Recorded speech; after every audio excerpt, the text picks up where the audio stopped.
Self-handicapping is a psychological phenomenon that reveals the surprising ways we sabotage our own success. It's a pattern of behavior that affects us all, from procrastination to self-doubt, and can have a profound impact on our relationships, careers, and personal growth. One of the most influential frameworks is the self-handicapping theory, proposed by Edward Jones and Stephen Berglas in the 1970s. According to this theory, individuals engage in self-handicapping behaviors as a way to protect their self-esteem and maintain a sense of control over their environment. By creating obstacles or excuses for themselves, individuals can attribute their potential failures to these external factors rather than their own abilities.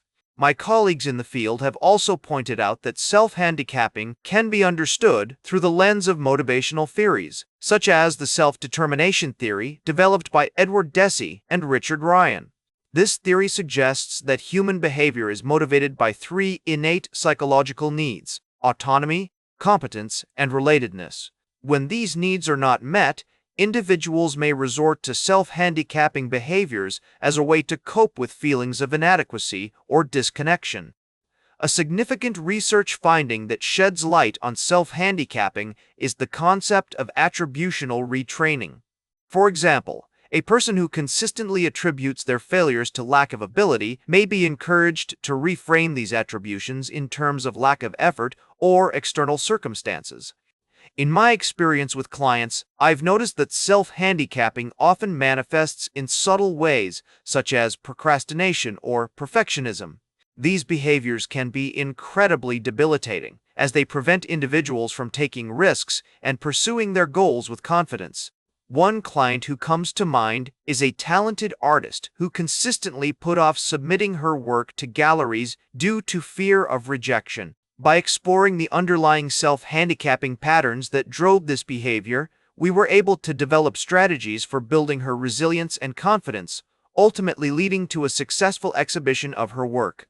The evolution of our understanding of self-handicapping over time is also noteworthy. While early research focused primarily on the individual level factors contributing to self-handicapping, more recent studies have highlighted the importance of social and cultural context. For instance, research has shown that individuals from collectivist cultures may be more likely to engage in self-handicapping behaviors as a way to avoid standing out or drawing attention to themselves. Some researchers have argued that self-handicapping is not a distinct psychological phenomenon, but rather a manifestation of other underlying issues such as anxiety or depression. Others have suggested that self-handicapping behaviors can be adaptive in certain contexts, such as when they allow individuals to conserve energy or avoid overwhelming situations. Despite these debates, the practical implications of understanding self-handicapping are clear. By recognizing the ways in which we sabotage our own success, we can develop targeted interventions and strategies for overcoming these patterns. This might involve techniques such as cognitive behavioral therapy, mindfulness training, or simple self-reflection exercises to increase awareness of our thoughts and behaviors. My experience with clients has shown that self-handicapping behaviors can often be traced back to deep-seated fears of rejection, criticism, or failure. For instance, an individual may consistently procrastinate on group projects not because they lack the ability to contribute, but because they fear being judged by their peers or overshadowed by others.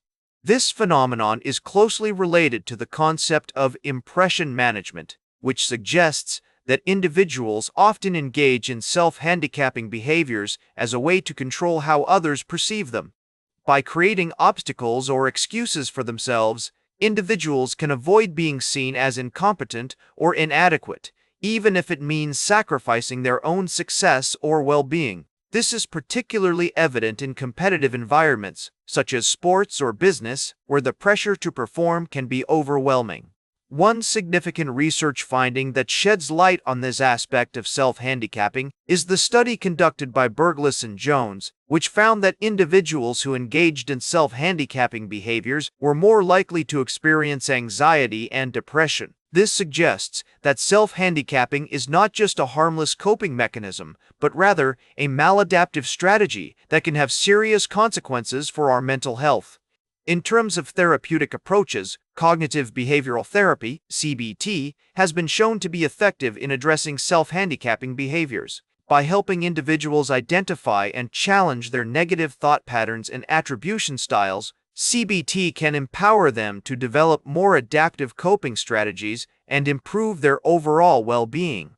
Mindfulness-based interventions have also been found to be beneficial, as they can help individuals become more aware of their thoughts and emotions and develop a greater sense of self-compassion.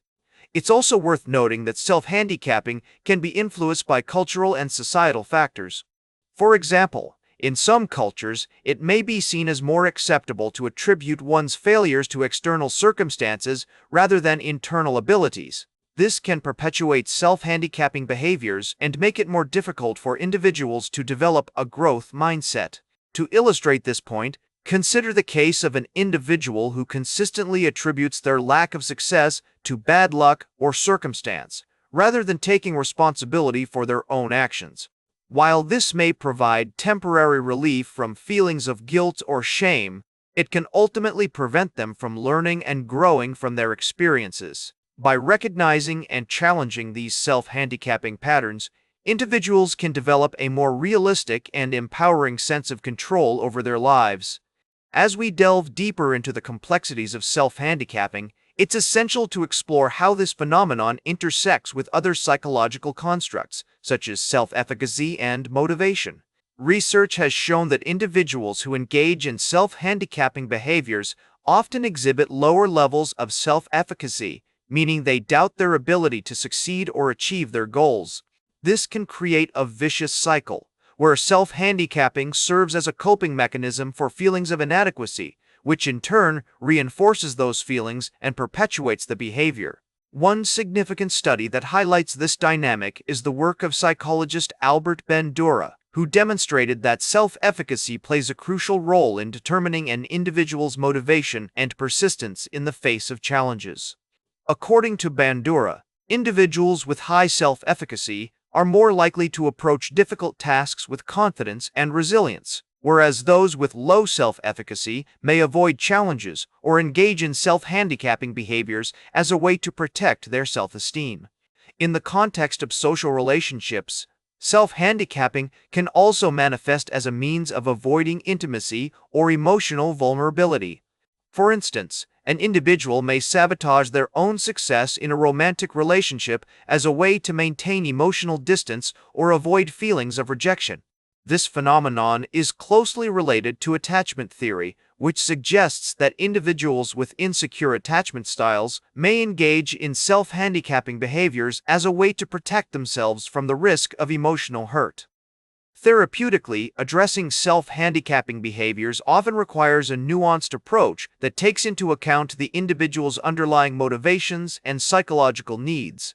Cognitive behavioral therapy, CBT, can be effective in helping individuals identify and challenge their negative thought patterns and attribution styles, while also developing more adaptive coping strategies and improving self-efficacy. Additionally, mindfulness-based interventions can help individuals develop greater self-awareness and self-compassion, which can reduce the need for self-handicapping behaviors. Despite their exceptional skills and training, this individual may engage in self-handicapping behaviors such as procrastination or deliberate mistakes as a way to avoid the pressure and expectation of success. Through therapy, this individual may come to realize that their self-handicapping behaviors are rooted in a deep-seated fear of failure and a need for control, rather than a lack of ability or motivation. Furthermore, research has also explored the role of neurobiological factors in self-handicapping, including the involvement of stress hormones such as cortisol and adrenaline. Studies have shown that individuals who engage in self-handicapping behaviors often exhibit altered patterns of brain activity in regions related to emotional regulation, motivation, and self-control. This suggests that self-handicapping may be linked to underlying neurobiological mechanisms that influence an individual's ability to cope with stress and adversity. In conclusion, Our exploration of self-handicapping has revealed a complex and multifaceted phenomenon that influences our behavior, motivation, and overall well-being. By recognizing the underlying psychological needs and motivations that drive self-handicapping behaviors, we can begin to break free from these patterns and develop more adaptive coping strategies. As we navigate the challenges of modern life, understanding self-handicapping is crucial for building resilience, fostering a growth mindset, and cultivating a more compassionate relationship with ourselves. Ultimately, acknowledging and addressing our own self-handicapping tendencies can be a powerful step towards unlocking our full potential and living a more authentic, fulfilling life. That's all for today's Psych with Sigmund. Remember to like, share, and subscribe, and until next time, may your ego find balance between pleasure and reality.